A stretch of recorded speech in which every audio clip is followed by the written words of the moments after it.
നിങ്ങളുടെ ഫേവറേറ്റ് സീരിയലുകൾ ടിവിയിൽ വരുന്നതിന് മുൻപേ സൺ നെക്സ്റ്റ് ആപ്പിൽ കാണാം. ഇനി എല്ലാവർക്കും മുൻപേ കാണൂ. ഇപ്പോൾ തന്നെ സൺ നെക്സ്റ്റ് ആപ്പ് ഡൗൺലോഡ് ചെയ്ത് സബ്സ്ക്രൈബ് ചെയ്യൂ. അച്ഛമ്മയുടെ വിച്ചൂട്ടും പാല് കുടിച്ചേ. നല്ല മോനല്ലേ? നിന്നെ നോക്കാനുള്ള ജോലിയേ നിന്റെ അമ്മ എന്നെ ഏൽപ്പിച്ചിരിക്കാടാ മോനെ. ജീവിതത്തിൽ ആദ്യമായിട്ടാ സുശീലക്കിട്ട ഒരുത്തി പണി തരുന്നേ. അപ്പൊ പിന്നെ നമുക്കും തിരിച്ച് അവക്കും കൂടി അച്ഛമ്മ ഒരു പണി കൊടുക്കണ്ടേ? വേണ്ടേ? വേണം. വേണ്ടേ? എന്നാ പോയി നമുക്കൊരു സൂത്രം കാണിക്കാം. പോവാ. ഇനി നമുക്ക് റോഡിലെ കാഴ്ചകളൊക്കെ കണ്ട് പാല് കുടിക്കാം കേട്ടോ. എന്ന് നമുക്ക് പോവാം. അത് നോക്കിയേ, വണ്ടികളൊക്കെ പോകുന്നത് മോൻ കണ്ടോ? നമുക്കൊരു സൂത്രം കാണിക്കാം.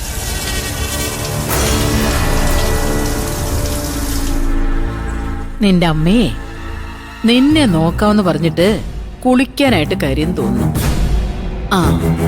അപ്പൊ നമുക്ക് അവക്കിട്ടൊരു പണി കൊടുക്കണ്ടേ? കൊടുക്കല്ലേ? റെഡിയല്ലേ? ഓക്കെ. അത് കണ്ടോ മോനെ?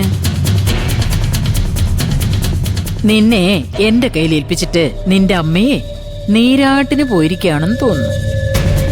നമുക്ക് അവക്കിട്ടൊരു പണി കൊടുക്കണ്ടേ? നമുക്ക് പണി തുടങ്ങാം. റെഡിയാണോ? ഓക്കേ.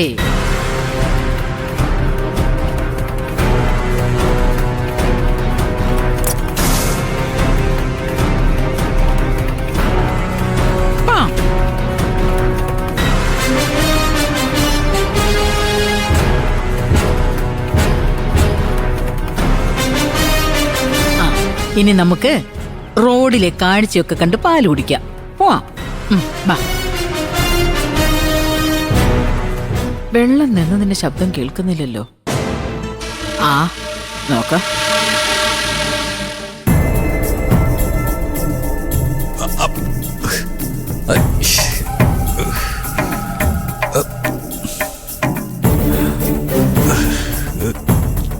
വെള്ളം തീർന്നോ? അനു, അനു, അനു, ഒന്ന് വന്നേ. അനു, എന്തേന്ദ്രേട്ടാ? അനു, പൈപ്പിൽ വെള്ളം തീർന്നു. നീ പെട്ടെന്ന് പോയി മോട്ടോർ ഓൺ ചെയ്. അയ്യോ, ടാങ്കിൽ വെള്ളം തീർന്നതായിരിക്കും. ഞാൻ നോക്കിയിട്ട് വരാം.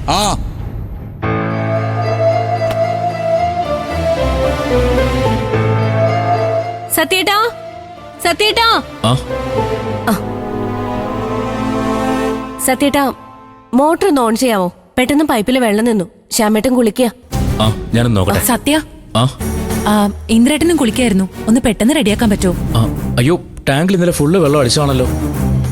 ഞാനൊന്ന് നോക്കട്ടെ എടുത്തി. ഇതുവരെ ഇങ്ങനെ പറ്റിയിട്ടില്ല. ഇന്ന് എന്താണാവോ? അത് പിന്നെ മെമ്പേഴ്സ് കൂടിയപ്പോ വെള്ളം വേഗം തീർന്നതായിരിക്കും സോനെ. അയ്യോ, ഞാൻ അത് ഉദ്ദേശിച്ച് പറഞ്ഞല്ല. മോട്ടറിന് വല്ല തകരാറും പറ്റിയോന്നാ. ചെലപ്പോ മോട്ടർ ഓൺ ആക്കിയാലും വെള്ളം കയറില്ല.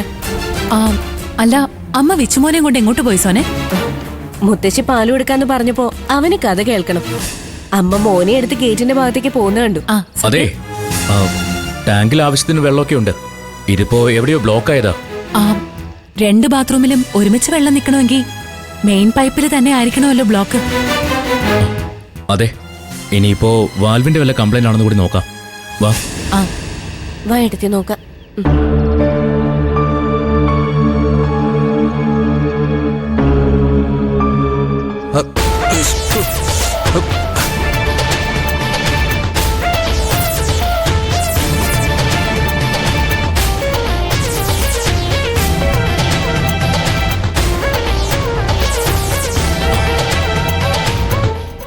മെയിൻ കണക്ഷനിൽ നിന്ന് ടാങ്കിലേക്കുള്ള കണക്ഷൻ ആരോ ഓഫ് ചെയ്ത് വെച്ചിരിക്കുകയാണല്ലോ. ഓഫ് ആക്കിയെന്നു?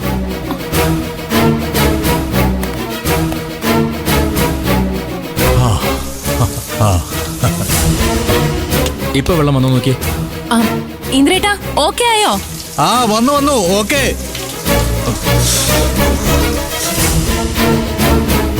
ഇതാരോ മനഃപൂർവ്വം പറ്റിച്ച പണിയാണല്ലോ. ആര് പറ്റിക്കാനാ സത്യേട്ടാ? എന്തെങ്കിലും കംപ്ലൈന്റ് ആയതായിരിക്കും. ഈ വാൽവ് ആരെങ്കിലും പിടിച്ച് തിരിക്കാതെ തിരിയില്ല സോനെ. അതെ, ചാത്തന്റെ ഉപദ്രവമൊന്നുമില്ലല്ലോ. ഓ, ഇതുവരെ ഇല്ല. ഇനിയത്തെ കാര്യം എന്താന്ന് എനിക്ക് അറിയേയില്ല.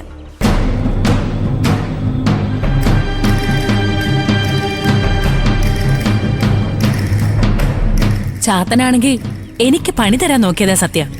പക്ഷേ എന്റെ കൊളി ആദ്യമേ കഴിഞ്ഞു. പെട്ടത് ഇന്ദ്രേട്ടനാ. എന്തായാലും ഏട്ടത്തി ഒന്ന് സൂക്ഷിച്ചോ. ഇതൊക്കെ ചാത്തന്റെ ഓരോ മുന്നറിയിപ്പുകളാ. സൂക്ഷിച്ചാ മാത്രം പോരാ, ഈ ചാത്തനെ പ്രീതിപ്പെടുത്താൻ നമ്മൾ എന്തെങ്കിലും ചെയ്യേണ്ടി കൂടെ വരും.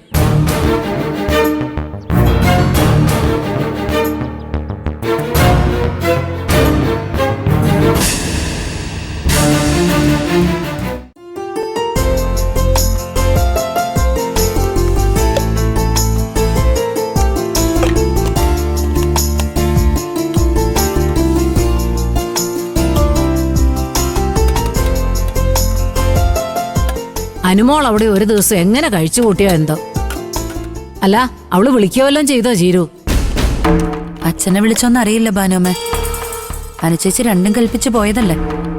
എനിക്ക് തോന്നുന്നതേ അമ്മായിമ്മയായിട്ട് വിട്ടുവീഴ്ചയില്ലാത്ത പോരാട്ടായിരിക്കും നടത്തുകയെന്നാ. ആ, അത് വേണ്ടി വരും. അല്ലാതെ അവിടെ പിടിച്ചു നിൽക്കാൻ പറ്റില്ലല്ലോ. തോൽക്കൂന്ന് തോന്നുന്നിടത്ത് സുശീലയൊന്ന് ഒതുങ്ങും. ആ, അതാ നമ്മൾ അന്ന് അമ്പലത്തിൽ കണ്ടത്. വീട്ടില് അവര് മരുമകളെ ആരതി ഒഴിഞ്ഞ് സ്വീകരിച്ചു കാണും. ബാക്കിയുള്ളവരുടെ കണ്ണില് പൊടിയിടാനുള്ള നമ്പറാണല്ലോ അതൊക്കെ. അല്ല, ഞാനേ കുറച്ചു കഴിഞ്ഞ് അങ്ങോട്ടൊന്ന് ഇറങ്ങി നോക്കിയാലോ എന്ന് ആലോചിക്കാം. അല്ല, എന്താ അനുമോളുടെ അവിടുത്തെ അവസ്ഥ എന്നൊന്നും അറിയാലോ. ഞാനും വരട്ടെ ബാനോമ്മ. ഉറക്കത്തില് ഞാൻ അനുചേച്ചിയെ കുറിച്ച് മോശം സ്വപ്ന കണ്ട്. ചേച്ചി എവിടേക്ക് തിരിച്ചു പോകണ്ടായിരുന്നു. ഇന്ദ്രേട്ടനും അനുചേച്ചിക്കും ഇവിടെ താമസിച്ചാൽ എന്തായിരുന്നു? ഇവിടെ അവര് താമസിച്ചതായിരുന്നില്ലേ മോളെ? എന്നിട്ടേ സുശീല അവർക്ക് സ്വൈര്യം കൊടുത്തോ? ഇന്ദ്രനും അനു ഇപ്പൊ എടുത്ത തീരുമാനം തന്നെയാ ശരി. അവിടെ അവർക്ക് പിടിച്ചു നിൽക്കാൻ പറ്റിയാലേ അവരുടെ ജീവിതം ഉറച്ചു എന്നാ അർത്ഥം.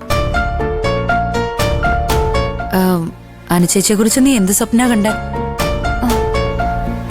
അതൊന്നും വ്യക്തമല്ല. അനുചേച്ചി അവിടെ ആകെ ശ്വാസം മുട്ടി കഴിയുന്നതായിട്ടാ. പിന്നെ ഇന്ദ്രേട്ടനാണെങ്കിൽ വലിയ ഗർത്തത്തിൽ വീണ് കിടക്കുന്നു. രണ്ടുപേർക്കും രണ്ടുപേരെയും സഹായിക്കാൻ കഴിയുന്നില്ല. ഒടുവില് ഇന്ദ്രേട്ടനും സുശീലാന്റെയും വീട്ടുകാരും വന്ന് രക്ഷിച്ചോണ്ട് പോയി. അനുചേച്ചിയുടെ കാര്യം അവര് മറന്നു. പിന്നെ അച്ഛനും നമ്മളൊക്കെ അനുചേച്ചിയെ തിരക്കി എവിടേക്കോ നടന്നു. കണ്ടുകിട്ടുന്നേയില്ല. അതിന്റെ സങ്കടത്തിലാണ് ഞാൻ ഉറക്കം തെളിഞ്ഞത്. അനുചേച്ചിയോടുള്ള സ്നേഹവും സുശീലാന്റിയോടുള്ള പേടിയൊക്കെ മനസ്സിലുള്ളതുകൊണ്ട് അങ്ങനെ ഒരു സ്വപ്നം നീ കണ്ടത്. അല്ലാതെ അനുചേച്ചിക്ക് അങ്ങനെ ഒരു അവസ്ഥയൊന്നും ഇനി ഉണ്ടാവില്ല മഞ്ചാടി. ഒന്നാമത് ചേച്ചി നല്ല കണക്കൂട്ടലും തയ്യാറെടുപ്പോടും കൂടിയാ വീണ്ടും അവിടേക്ക് തിരിച്ചു പോയത്. ഇന്ദ്രേട്ടന്റെ ഫുൾ സപ്പോർട്ടും ചേച്ചിക്ക് ഉണ്ടാവുകയും ചെയ്യും. കുഴപ്പമൊന്നും ഇല്ലാതിരുന്നാ മതിയായിരുന്നു. അനുചേച്ചി ഇനി പഴയതുപോലെ സുശീലാന്റിയെ പേടിച്ച് നിൽക്കില്ലാന്ന് തോന്നുന്നു. മുഖത്ത് നോക്കി കാര്യം പറയാനുള്ള ധൈര്യം അനുചേച്ചി